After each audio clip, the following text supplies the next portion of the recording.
Ladies and gentlemen, boys and girls, David M coming at you here with another video. This one's going to be a little longer, all vintage baseball.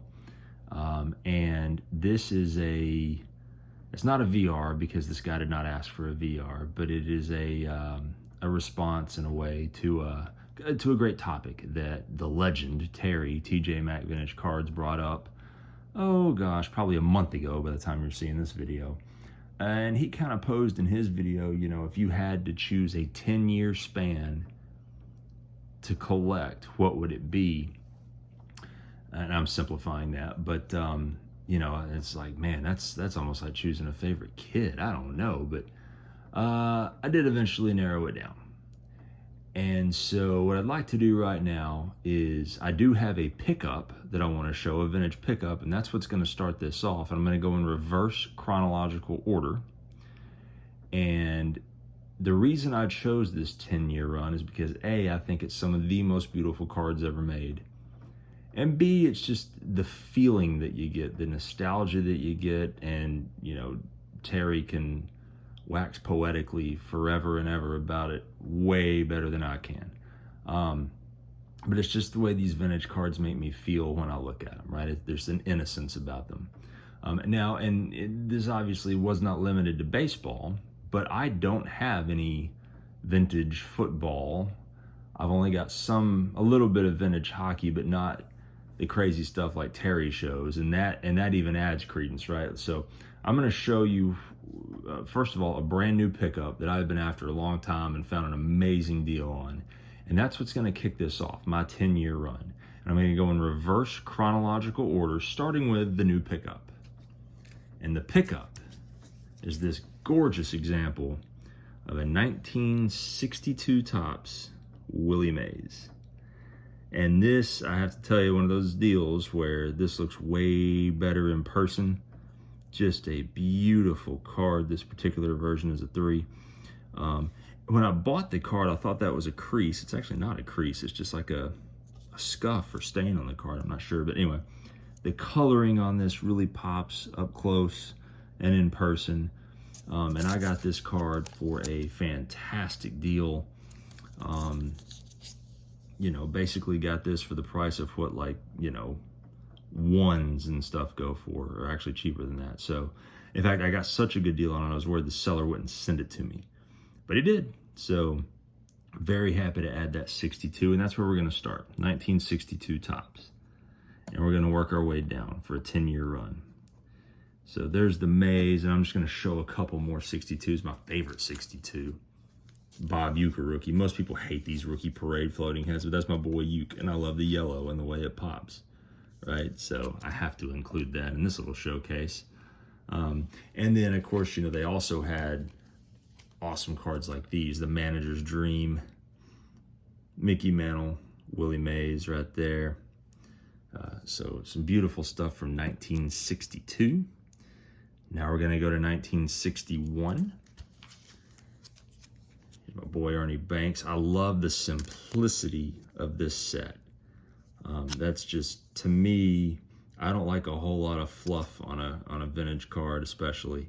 And that's just, to me, that is beautiful right there. Is the back. And I'm going to try to go through these pretty quick, otherwise this will be a 30-minute video.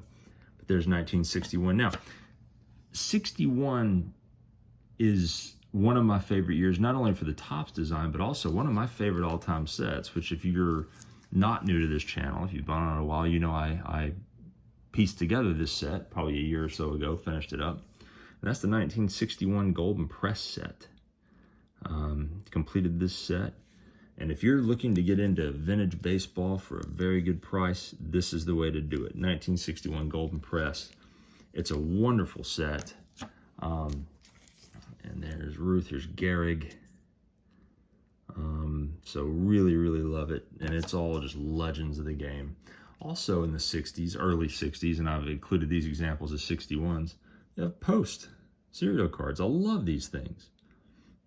So again, just on the cereal boxes, right? Just that innocence. Okay, now let's move to one that a lot of people consider one of the greatest sets of all time.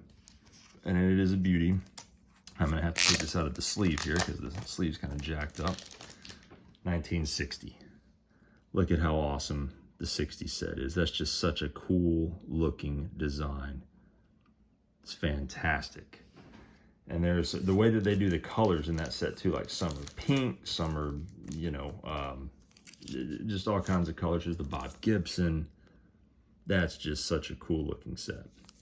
Now, we're gonna move on to 1959. And 1959, I honestly think is probably my third favorite set of all time in terms of design. Case in point, that fantastic Ernie Banks with the green. One of my favorite all-time cards. This just has the look I love. One of my dream cards is the Bob Gibson rookie from this one at pink instead of green. But just, I love the 59 set. Again, probably my third favorite set of all time. And not only that, they also have these really awesome inserts from there. The baseball thrills. These are so cool. There's the mantle.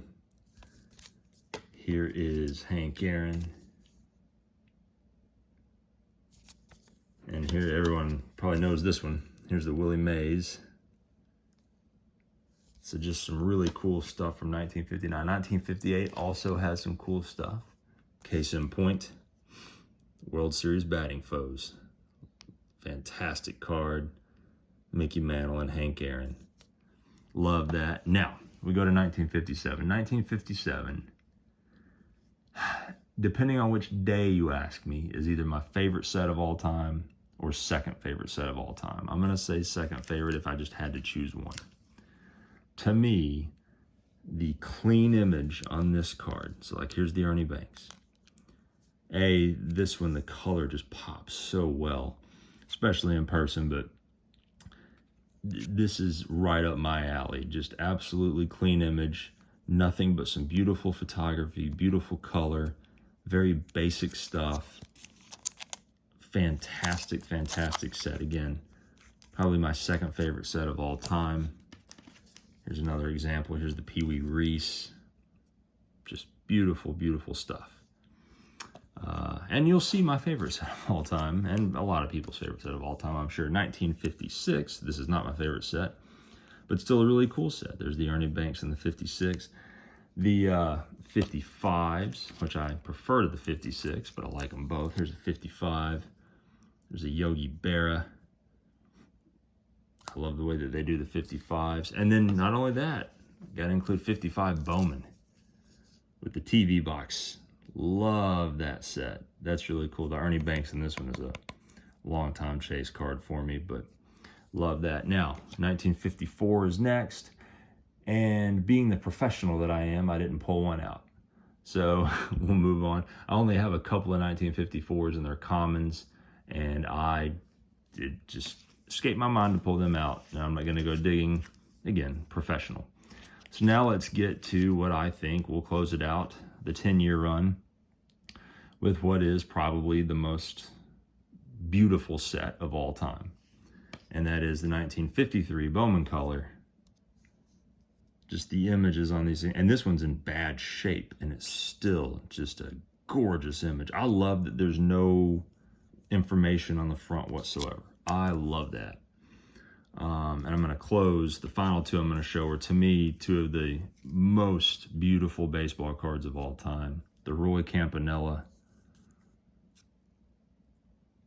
Again, the color on this, especially in person, just is, it's a gorgeous card. It's what a baseball card should be. Can't say enough about that one. And of course, the fan favorite, the one everybody loves,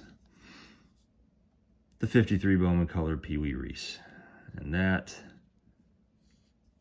is such a beautiful card. So anyway, with that, I would like to thank Terry for the idea, for challenging us to think about this and think about it hard. And I would like to thank everyone for watching. I hope everyone is doing well, and I will catch you next time.